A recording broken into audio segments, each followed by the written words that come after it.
Okay, well, we're on the home stretch, and so my goal now is to share with you the fourth initiation and maybe a few words about the fifth. And then we'll open it up for questions, okay? So let's begin. So we've covered up to the third initiation, and remember the third initiation is where you're now fully soul infused as a personality, and you've awoken to the monad for the first time. And as I said, after the third initiation, your whole meditative life changes, and there's a whole different approach to meditation, actually. And there's a desire to find that upper door, that other exit, you might say, at the top of the library, so to speak. So the fourth initiation is a very, very pivotal one. And it's difficult as well. So it is said that the second initiation is the most painful, and the fourth initiation is the most difficult. I hope I have that right. It could be reversed. Either way, they're not easy. And it's called the crucifixion initiation. The crucifixion in the West. In the East, it has another name. It's called the Great Renunciation. The Great Renunciation. And as I share with you this step, you'll see why the rich young man went sadly away and why there's delay, because this is a tough step. So what happens is this. After the third initiation, between the third and the fourth, there's said to be a tremendous amount of synthesis of information that is absorbed into you. You're synthesizing a lot of information. And part of that has to do with the petals of the lotus. I'm going to get that visual of the petals up here again so that we see that. And remember that these red petals, those are the sacrifice petals. They correspond to the first initiation, second, and third. And then I said that at the third initiation, there's enough petal open that you see the monad for the first time. That's the jewel in the lotus. But there's these these yellow petals. They're called the synthesis petals, and they are, strangely enough, they're referred to as translucent, which is why even at the third initiation they're closed. You can kind of see through them, and that's why at the third initiation you are seeing the monad for the first time. But even that means the monad is still, even at the third initiation, though witnessed, it's attenuated. But these three petals are going to open between the third and the fourth initiation, and they're called the synthesis petals. And so a lot of it's not like new knowledge is coming in, but a synthesis of already acquired knowledge. And one of the outstanding characteristics of this particular initiation is that it represents a time when you've completely demonstrated the transformation of all personally generated karma throughout your life. So you are free from karma, and that's absolutely required to take the fourth initiation. Free from karma. Now, when I say free from karma, I mean free from all karma that is personally or has been personally generated over the vastness of your many incarnations. All of it has been transformed. Now, a fourth degree initiate is still subject to what you might call global karma or planetary karma. But in terms of individualized karma, you're free from that. And by the way, that's why at the fourth initiation, you have 100% atomic substance. Remember, we talked about the substance of the vehicles, 100%.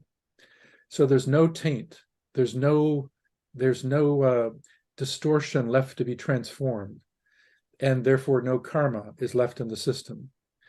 That is why at the fourth initiation, after you've taken it, there's no necessity to reincarnate any longer. I know, I can't tell you how many people I've met over the years who have said, this is my last incarnation. If they only knew what they were talking about. I mean, if they only realized You'd have to be a fourth degree initiate to say that. What's really happening is that a lot of people say, I've been on this path a long time. I've worked hard. This life has been challenging, but I've worked through it. Surely I'm no longer needing to reincarnate. I'm not coming back.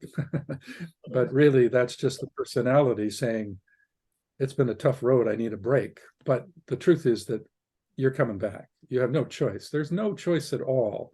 As long as there's dissonance, which is held within the causal body, the necessity of reincarnating is inescapable. Now, one of the interesting things, though, about this initiation is that it's where it becomes really difficult is that you are at when you're working your way toward the fourth initiation, and by the way, this one can be taken in the same incarnation as the third or the next. So you see, we're still accelerating. That in that stretch, for much of it, you're fully aware of the monad. It's blazing bright inside. And you're realizing that that monad is not just powerful, but in a way, it's really the you are destined to be. And in a way, you're already that. You just have to come into the fullness of it. That's why it is said that the path is really about going deep as you can inside and finally arriving at the place that technically you never really left, only thought you did. And so you get to this, as you're approaching it, and you're using the light of the monad, it's blazing in there for you. It's like, and you might interpret it as God, because it is the God in you, but it's not just the God in you, it's the God as you, because you and I are cells of beingness. Remember, in this philosophy, it's not about there's a God out there in creation, it's instead God as creation, not God and creation. And God as creation means that in the ultimate sense, we are the divinity we seek. And that divinity is what we refer to as the monad. And so you're moving toward the monad. But here's where the challenge is. As the disciple is approaching the fourth initiation and the initiatory moment, all of a sudden, the light of the monad goes click off, suddenly disappears internally. I can't see it anymore. And so there's a very challenging thing here, because not only is there no more karma in the system, which means there's no pull. There's no pull that's going to take you back into the world, the flesh and the devil, so to speak, the outer world, no more incarnational pull. And at the same time, the light of the monad has disappeared, and you have this realization that you've now got to destroy the causal body, the very thing that up to this point has been perceived as being your eternal home, because the causal body in a way is like a home. In other words, for countless incarnations, we're kind of wanting to be the wisdom of our causal body and wanting to be that level of love. And it feels like that's our destination, only to realize that when you pass the third initiation and approach the fourth initiation, you realize, oh, my causal body is now getting in the way. Just as prior to that, a lot of times we're looking at the personality as sort of getting in the way. Now the causal body itself is getting in the way. And so the causal body has to be destroyed. And I know that sounds so strange, because it's the storehouse of your wisdom. Why would we want to destroy that? Why would we want to destroy that? Well, just keep in mind that even though it is the storehouse of your wisdom, remember your causal body is found on the higher mental plane. In fact, if you look at that Constitution document that is part of the handouts, and if you look at the mental plane, you'll see a little black triangle. That's the causal body, and you'll find it on the higher mental plane. And And you'll see the monad is much higher than that. You see the monad is that circle toward this on the second plane, way up at the top. Now, that causal body, as wise as it is, as sacred as its content is still form, friends. It's still form. It's part of the plane, of the mental plane. The three lower planes, mental, emotional, and physical, are called rupa planes. When we use kind of a theosophical or Hindu language, rupa means form, whereas the planes above it, those are arupa, no form. So just remember, your causal body, as sacred as it is, it's still in the realm of form. And all the wisdom stored in your causal body is still a type of form. A lofty form, yes. Earned form, yes. Filled with insight about life, yes. But it's still form. And to really go into the eternal abode, so to speak, and not have to reincarnate, even that becomes a weight that holds you back. So the causal body has to be destroyed. And you might say, well, what about all that wisdom that's been gathered? And the answer is this. It's in that process of synthesis that the solution to that is found, and those synthesis petals.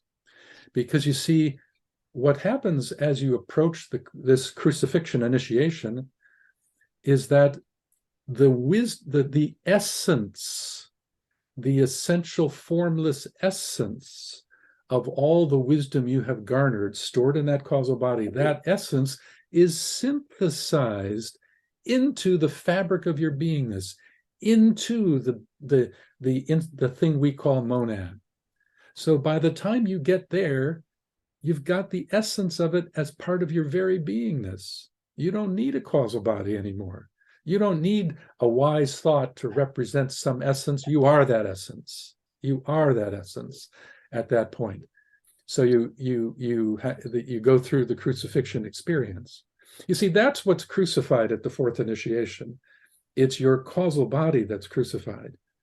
Actually, the Master Jesus, 2,000 years ago, is said to have taken the fourth initiation, and that's a crucifixion. Now, we're told in the story that his body was crucified. Okay, did that happen? Probably. But what's really important is the symbolism behind that for us, because what is the body of Christ for us? It's your causal body. And the causal body has to go through a crucifixion as well. So it's not like you're nailed to a physical cross, but you're nailed to an inner psychological cross, so to speak. And how the causal body is destroyed is quite interesting, actually, because it depends upon the ray of your monad. Now, not to get too immersed in that subject, but there are 7 rays, and you could have, there are 7 types of souls. There are also 7 types of personalities. But when it comes to the level of consciousness of monad, there's only 3. There's first ray monads, second ray monads, and third ray monads. And I won't go into the reason behind that, only to say that it represents kind of the ultimate trinity, okay? A first ray monad is a monad of pure will. A second ray monad is very much about love and wisdom, and the third ray monad is active intelligence. Now, all of those are sacred and equally sacred, and there are 3 types of monads, human monads, that is. And how the causal body will be destroyed is determined by the ray of the monad. So, if, for instance, if a person has a first ray monad and they're going to take the fourth initiation, the first ray monad that's a very destructive energy of will, and it uses will and it literally shatters the causal body. The second ray monad of love and wisdom, that monad, instead of shattering the causal body, it kind of massages itself loose from it. and well, that's the funny thing. Even when I think about the soul, how does the first ray soul find enlightenment? It takes the kingdom of heaven by storm. How does the second ray soul find enlightenment? It massages its way to enlightenment. It's anyway, so in a way, we could say the same thing of monad. And the third ray monad will simply, for lack of a better way of putting it, it's such an active ray that it will kind of chop it apart, punch holes in it until it loses all of its structural integrity. Now, without getting too far into it, you have to understand there's a whole discussion about what is the causal body and how is it formed. And I'm just going to put this out there without going too far down the road here, but your causal body is actually made up of high-level substance, but that substance is actually of another entity. That substance is from a solar angelic entity. So you have a solar angel that has been overshadowing you for 18 million years, give or take a couple. And the solar angel is not giving up its full self to your causal body, but what it's doing is it's giving a part of its own nature and its own substance for you to use, first as a primitive human being, all the way up to developing full consciousness as a master before it's done its work. So there's a wonderful discussion about not only the origin of the solar angels, but how they influence our consciousness and we grow through them. So this solar angel, sometimes I use a simple metaphor. Or imagine this, if I were that solar angel, which is an absolutely ridiculous assumption, but if I were, and I'm responsible for, I'm forced, and there's a whole reason why the solar angel is forced, but I'm forced to attend to this one human being and provide a high level of substance to that one human being in order to help that one human being evolve consciousness and eventually rise out of the human domain into the fifth kingdom of nature. Now, I'm going to use, if your solar angel is so evolved, your solar angel is equivalent on the angelic line to the consciousness of the Christ.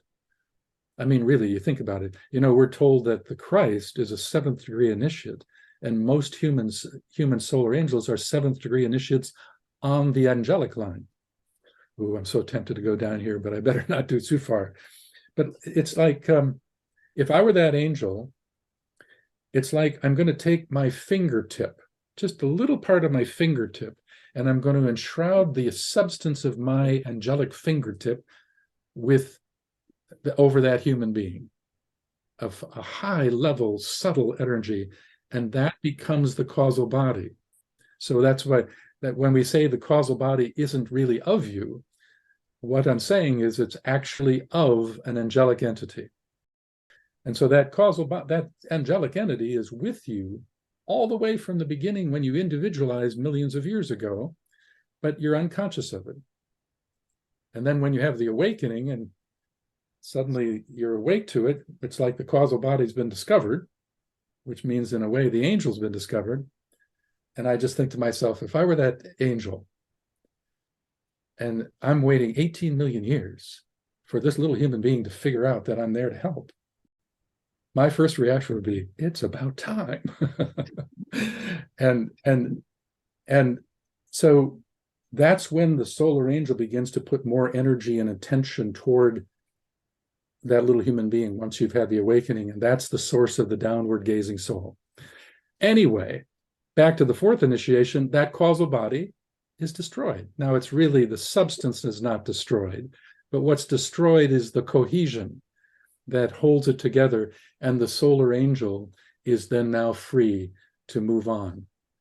So it's a wonderful subject when you get into the subject of the solar angel in the fullest sense, but that will help you perhaps understand what I mean when I say the causal body, what it is, and why it has to be destroyed, because the essence of the wisdom that is stored in it is now part of your beingness, you see. But you have to prove yourself, because the light from the monad has been turned off. The pull of the outer world is no longer there because there's no longer karma. And you have to destroy the causal body, the one thing that you thought was your eternity. See what I mean? Not an easy thing. By the way, there's so what happens is that once you go through the crucifixion, then boom, and the causal body is destroyed, boom, the monad returns in full glory and full radiance once again. You just have to go through that process. You have to demonstrate such a profound understanding and trust that even though the light of the monad is missing, even though there's no pull from below, even though you've got to destroy the home you thought was your eternity, there's something inside that says it's still the way to go. And you go through that, and that's what liberates you finally, and into the next full participation in the next kingdom of nature, full entrance into the ashram. In fact, the biblical story of this is really interesting. You may remember in the Christian story about Jesus on the cross, remember when, while on the cross, he said something like, my Father, why have thou forsaken me? Let's translate that in occult language. Monad, why have thou forsaken me? That's the Father in you. That's the Father in me. Your monad is the divinity that is your, it's not the God in the ultimate sense, but it's the God in the relative sense within your very being. It's the ultimate God immanent in you. And now you are it. And that's the fourth initiation. And you know that there's another story in the Bible, and you remember how when the tomb is, the stone is rolled aside and they walk in and they see that Jesus is no longer there, but his robe is there. Well, that's occultly understood as the symbol.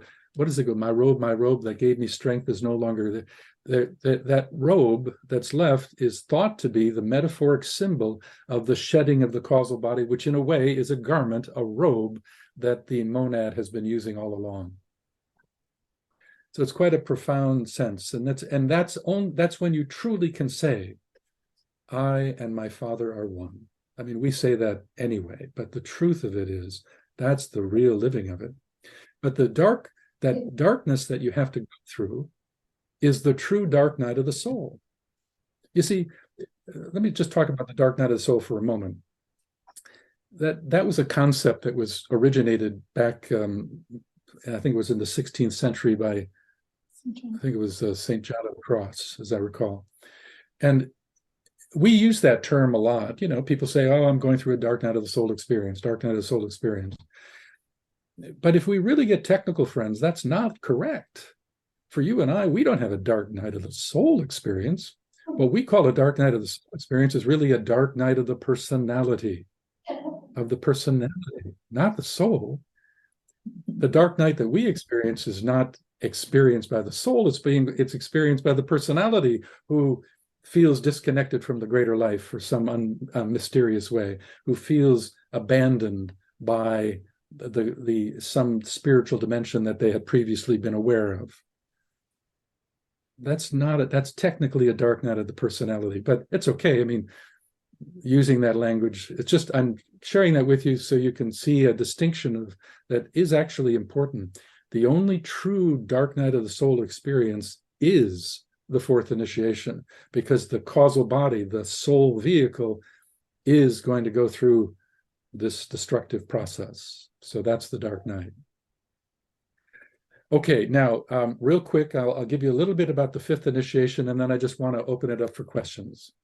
So the fifth initiation is just a very small refinement that takes place at such a level.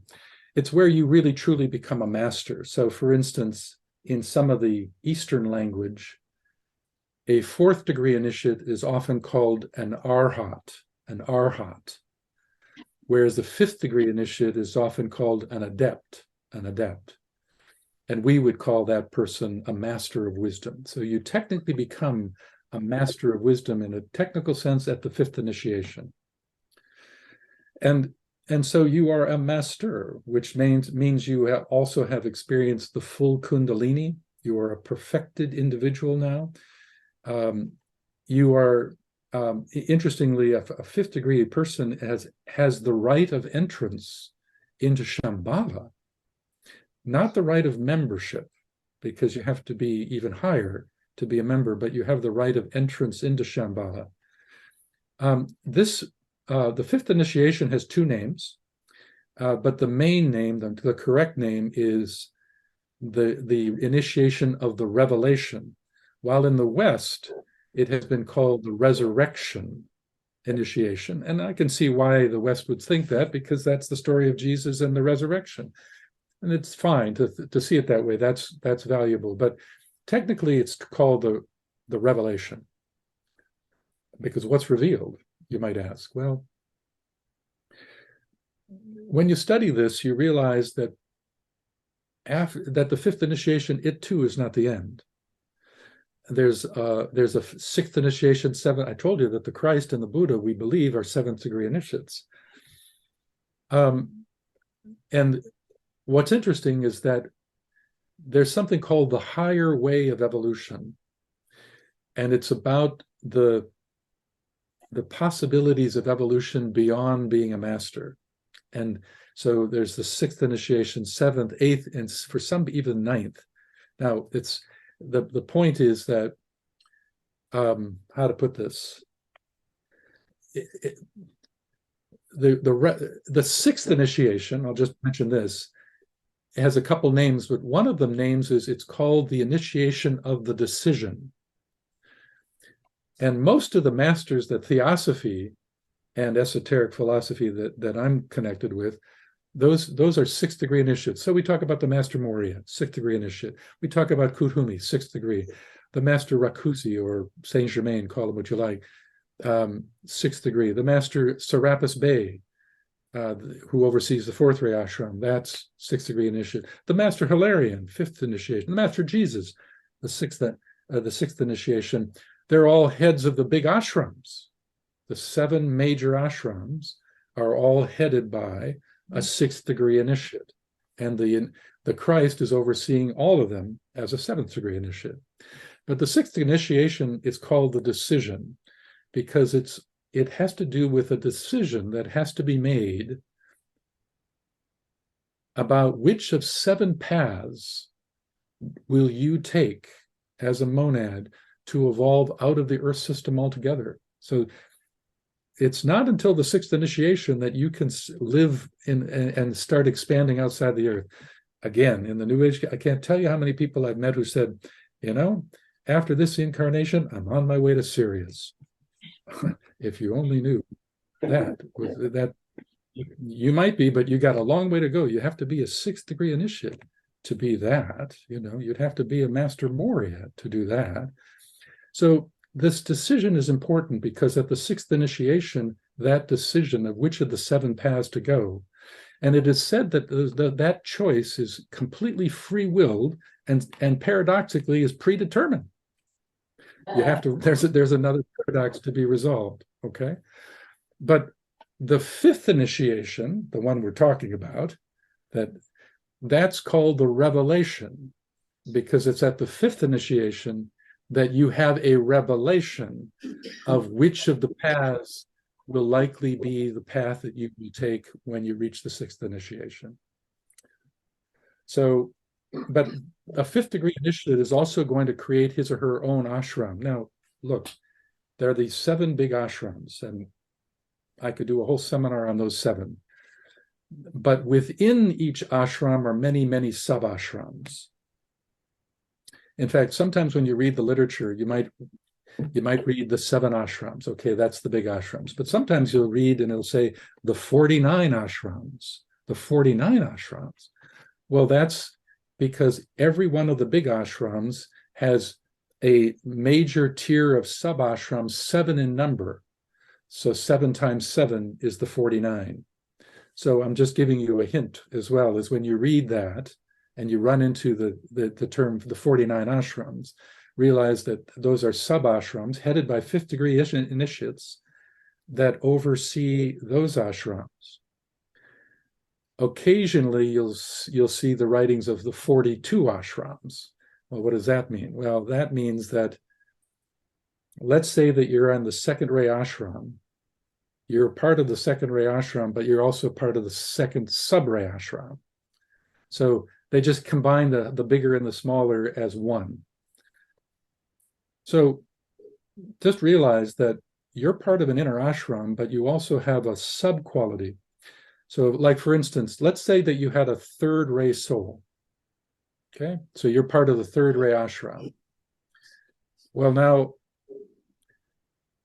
it is said that your third ray soul has two sub-rays to it. One of those sub-rays becomes the ray of the personality, and that will change each incarnation. But the other sub-ray, from what we can gather anyway, it appears that the other sub-ray is more permanent, and it's the energy of the sub-ray of the big ashram that you're from.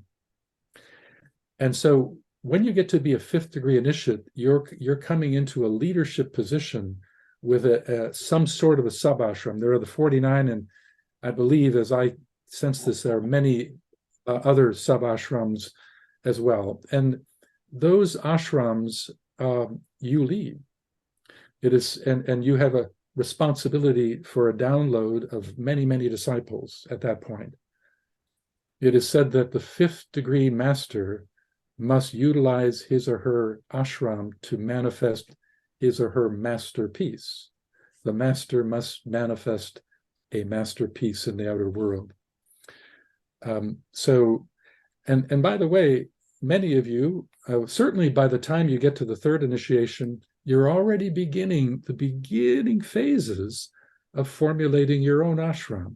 The Tibetan talks about this in the Alice Bailey work, where a third degree initiate is organizing people, that people are the people that you're closest to, that you're influential, and you have a way of being an inspiration to their spirituality. Some of those people will one day become members of your ashram that you will in some future incarnation fully form.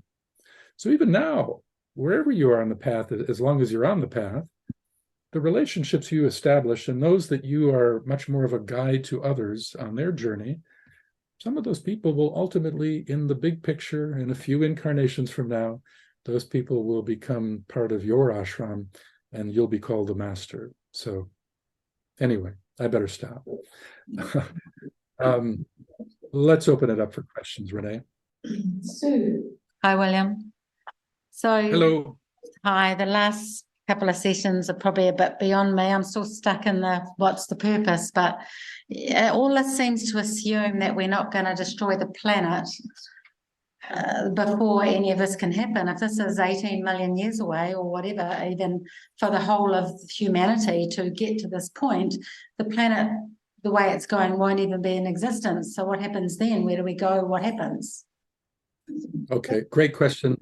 And let's be clear. Let's get this clear. It's the humanity is not destroying the earth. You're not destroying this. We're not destroying the planetary logos. We're destroying our own habitat so that we can't function physically. That's true, but it's grossly inaccurate to say that we're destroying the earth. That's nonsense. We're destroying our capacity to live on the earth, and that's a big crisis. And that's what the first initiation is so about. It's coming to a collective realization that together we have to make the changes to support humanity in its habitat for the future. And it's taken 18 million years for us to come to this point of high technology and to the realization of the great misstep in terms of our wrong relationship with Mother Nature. So I agree with you that I think the environmental issue is the most pressing crisis for humanity at this time. The only thing I'm trying to say is don't assume that means that the earth is destroyed. The planetary logos is going to be fine. It's just that we human parasites are destroying our capacity to live on it. So I hope that makes sense.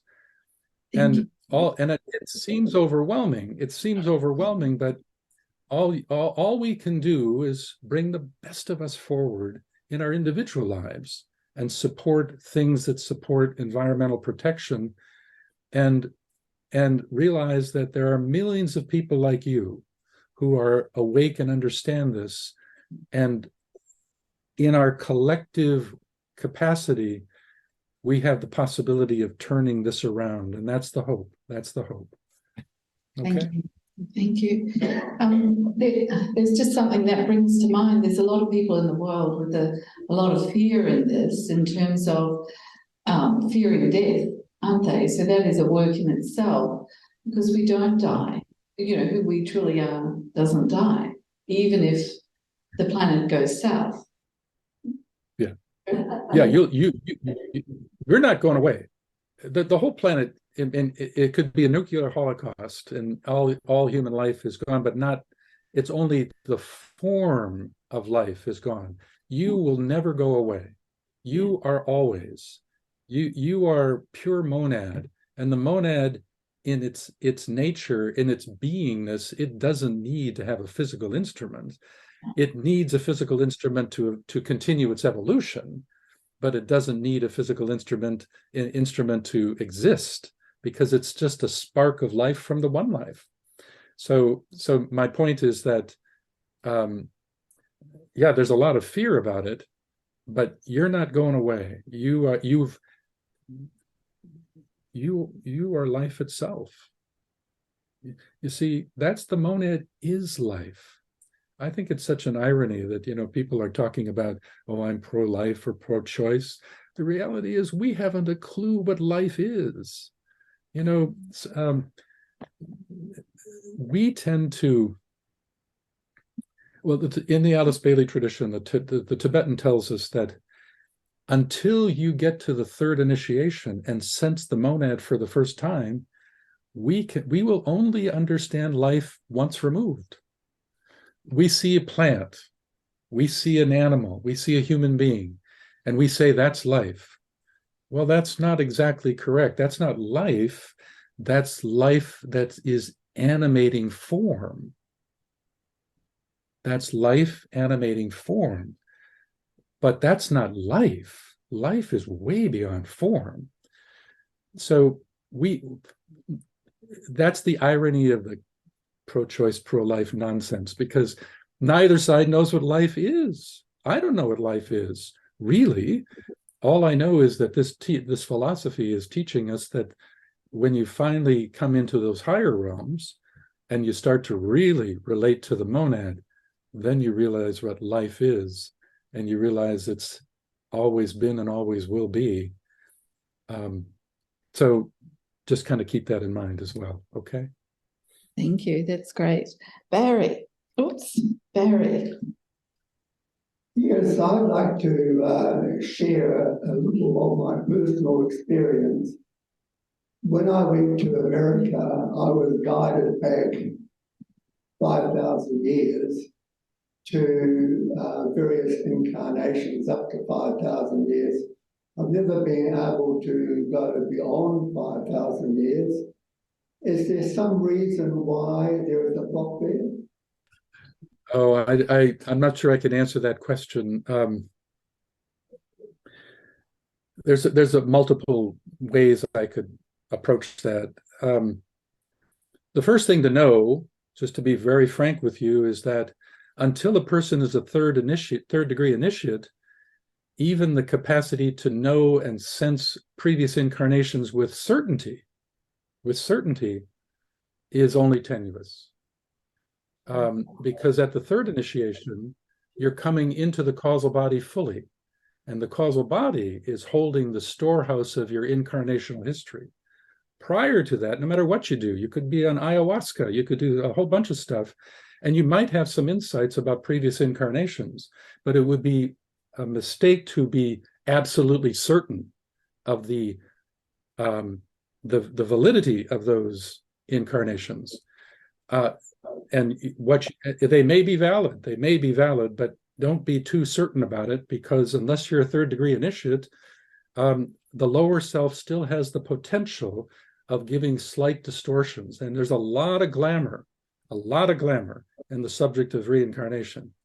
I mean, look, how many Cleopatras could there be? I've met many of them. Okay. So now to your question about 5,000 years, it could be that there's a reason why you're not able to go back further than that. It could be a karmic reason. It could be that you're not able to sense deep enough what's beyond that. So I don't have an answer for you. I just encourage everybody to realize, yes, you've lived many lives, but also don't be too hooked on, I was this person at this time.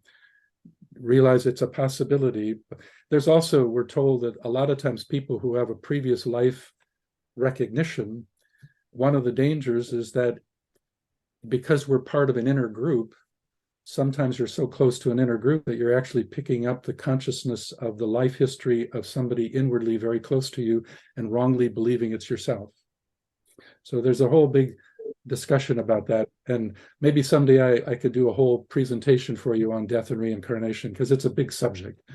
But anyway, that's the only thing I can say about that, sir. Thank you, though, for the question. Many times what we think is a master speaking to us is actually a petal of the causal body that's opening, a profound high-level intelligence of your own causal body that's opening. And because it's new, the personality perceives it as another entity. I would say 90%, maybe 95% of all channeled information is not from another entity. It's from a higher aspect of one's own soul that is unfolding for the first time. And the lower self, because of the newness of it, perceives it as another entity. It's actually your own divinity being realized. So don't discount the possibility that sometimes the higher inspiration is actually coming from a higher part of you and it's brand new. And don't be too quick to assume that, oh, a master is speaking to me or some disincarnate entity. That's possible. That's possible. Of course, that's possible. But it's also very possible that it's your own divinity revealing more of itself to you. What I was saying is that I learned that I am not a master, that I'm here to be a servant. And that's how we all see it. We should all feel that we're becoming more and more a servant of something greater than ourselves. So true, so true. Thank you. I was curious, the fourth initiation at the disintegrating the cohesion of the causal body, is that anything, the rites in the Egyptian pyramids, where they have the initiation, where they go in for 3 days into the tomb, where it's complete lack of sensory anything. Is that anything that's related to that fourth initiation, just in principle? Well, in principle, I mean, I'm not a scholar of the Egyptian system, although I know a bit about it. And in principle, it does make a lot of sense. And it's kind of equivalent to the idea of Jesus going to, to the underworld for 3 days before the resurrection idea. I think there's undoubtedly there is some sort of important correlation there. And so I think you're onto something. I'd have to study that more closely to say more about that, but I think your intuition is correct, that there's something there that is worth seeing a connection. Yeah. I'm just curious. Thank you. Thank you. Just a slight clarification on what you were saying earlier about, I think somebody mentioned about if the planet gets, or you said if the planet gets exploded with atomic energy or atomic bombs or something like that, and we won't die, we don't stop being. But if the planet stops being, where do we go? Where does that causal or whatever element of life, where do we end up? Well, okay, so let's be clear. When the planetary logos is a transcendent, it's a deity to us, and that you and I are not separate from it. We're constituent parts of it. In fact, all the kingdoms of nature, so not just the human kingdom, but the animal, plant, mineral, also even beyond that, higher than that, all of those kingdoms of nature are simply layers of the consciousness of the planetary logos. So the whole human kingdom is merely a layer of perceptual consciousness of the planetary logos. And when we talk about the earth, we're just talking about its physical body. the planetary logos also has an emotional body.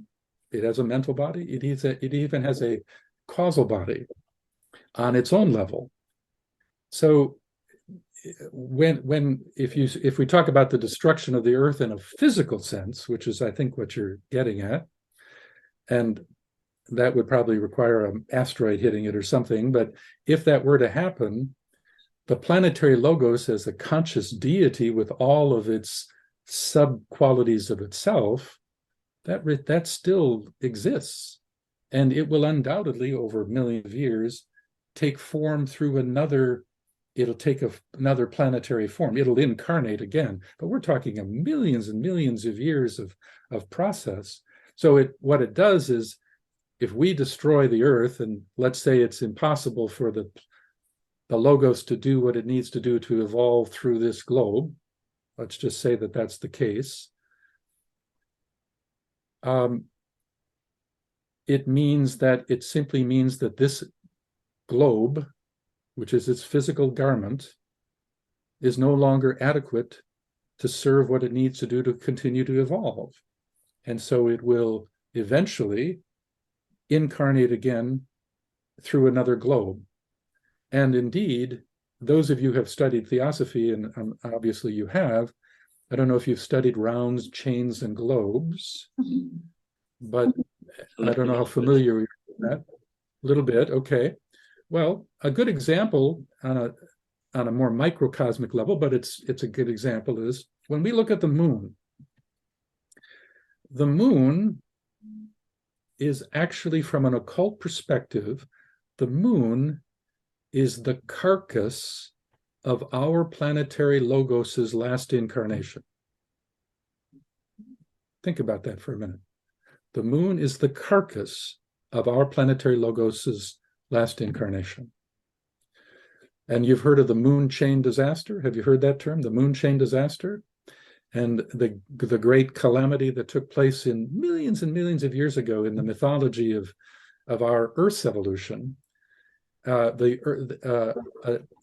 is said that here I'll get into the mythology about it, and this is in theosophy now, that when there was a time when the Earth and the planet Venus were like brother and sister at the same level of evolution. And that there was that the Earth made a misstep, which is really the basis of so many world religions that talk about the fall, some sort of a fall.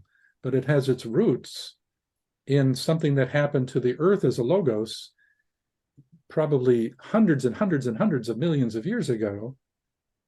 And we're told just fragments of what that was, the misstep, but it had to do, all we know is it had to do with the Earth opening its heart too quickly and unleashing premature compassion, of all things. And the solar logos, now that's the entity that ensouls the whole solar system. So that's like a greater God. That solar logos, our Earth is a constituent part of the solar logos. So God is a relative term, you understand. In fact, our Earth is a chakra within that solar logoic realm. The solar logos forced our Earth, our logos, to abandon its incarnation and reform itself, kind of like hit the reset button. And it reformed itself and reincarnated itself on this planet. This is its manifestation. So the moon is the carcass of our logos's last incarnation. And that's why in esoteric astrology, the moon is said to be the great symbol of the past, because it is the past. And you know, I've read this, I haven't confirmed this, but I've read this from a couple sources where NASA has brought some moon rocks back, and they've actually found some moon rocks that seem to be older than anything they found on the Earth. I only bring that story up to say that in theosophy, there's this idea that the logos, the planetary logos, will abandon an incarnation, a physical incarnation, in this case for not a nuclear holocaust reason, but for another reason, and reincarnate itself. And that's why and even life was related to the moon. You know, I believe it's in the Secret Doctrine, where we're told that the Buddha was the last to achieve on the moon chain, and that the Christ was the first to achieve on the earth chain. Ooh, I don't know if you know what chains are, and it's one of my favorite presentations, but usually when people hear about it, they go, "You've got to be kidding me." But there's a whole set of globes, chains, rounds. I would really have to dive into that fuller for you to understand it, or everybody to get a hold of what I'm saying. I only bring up the moon chain disaster, as it's called, as an example of what would happen if today our Earth went through a cataclysm, either human caused or other sources that are causing it, that requires the Logos to abandon this globe. It will still, in its nature, begin an incarnational process into another globe. But talk about delaying evolution. Wow. Thank you for that elaboration. I'll cease to be concerned about what might happen to us. And just a quick, interesting about the moon. Would that be because a reason that my Theosophical Society member father, who joined Theosophy as a teenager way back in the early 1900s, he used to say, "Don't let the moonlight shine on your bed," because the moon was a dead planet. Yeah. It's a carcass. And that's why your whole lower nature is sometimes called your lunar vehicles. And that's why the causal body is called the solar vehicle. And in esoteric astrology, the moon's position in your chart is speaking of, it addresses instinctual patterns from the past in your life, in your consciousness, that some of those patterns may indeed be holding you back. So there's a whole process of understanding the need to transform the moon's tendency that's still within us, lift it to a higher octave, because often the past is the great enemy to the future. The habits of the past are the enemy to the future. And so esoteric astrology sees the moon as being something that needs to be transformed to help us move forward. And now you know the deeper reason why. Thank you very much. Hello, William. Thank you so much. Hello. It's been fascinating. I'm trying to make a connection between the fourth and fifth initiation and the original handout that you gave us on the human constitution, and where that relates to the planes above the causal. Okay. Let me do that. Let me take and put the Constitution up on the screen, okay? And let's take a look at that. Hope you can see it now. And I'm going to bring it now so that it's the whole thing. So this is what you should be looking at on in your paper, okay? And let me get the my little pointer here. So here's this little triangle here is the causal body found on the higher mental plane. And when you when you become a fourth degree initiate, it means that you've freed yourself from the causal body, and now you're in the Buddhic plane. Here, the Buddhic plane. Now, the Buddhic plane is where the base of the ashram is found. So when you enter into the Buddhic plane, and rather than getting an intuitional glimpse of it, you actually hold your consciousness there as a fourth degree initiate, you are living on the Buddhic plane. Now, the Buddhic plane is interesting because it's a plane that is perfectly harmonized. It's ruled by the fourth ray. It's the fourth plane, but it's pure harmony. Whereas anything below it is where conflict can arise, harmony through conflict. But the Buddhic plane is the plane of pure harmony. In fact, it's the balance point between the upper three planes and the lower three planes. So it's the middle, it harmonizes vertically as well. Now, the Buddhic plane has got a couple other names. It's been called the plane of Christ. So it is the plane that is, in its nature, profoundly Christ-like. And it's also called the plane of pure reason with a capital P and a capital R. It's the place where there's synthesis between mind and heart in a profound way. So a fourth degree initiate is living here. Now, a fifth degree initiate, in trying to answer your question, if I understood it correctly, that fifth degree initiate is actually lifting the consciousness to this plane, the plane of Atma, the Atmic plane. Now, the Atmic plane is where the master is polarized, and it's like right next to the monad. But if we want to get real technical about it, it's only at the sixth initiation where you fully become the monad in the fullest absolute sense. And so each of these is kind of a step up a ladder. And so that's where a sixth degree initiate lives. Okay. Thank you very much. And the evolutionary story from the sixth initiation on is so different than below that. And there's a whole reason for that, but it's like a whole different regime, and that's why I don't spend too much time going beyond the fifth, because it would require a whole different set of discussions. But the point is that if that's what you're asking, I hope that clarifies it a bit. Absolutely. Thank you so much. How do we thank William? Thank you.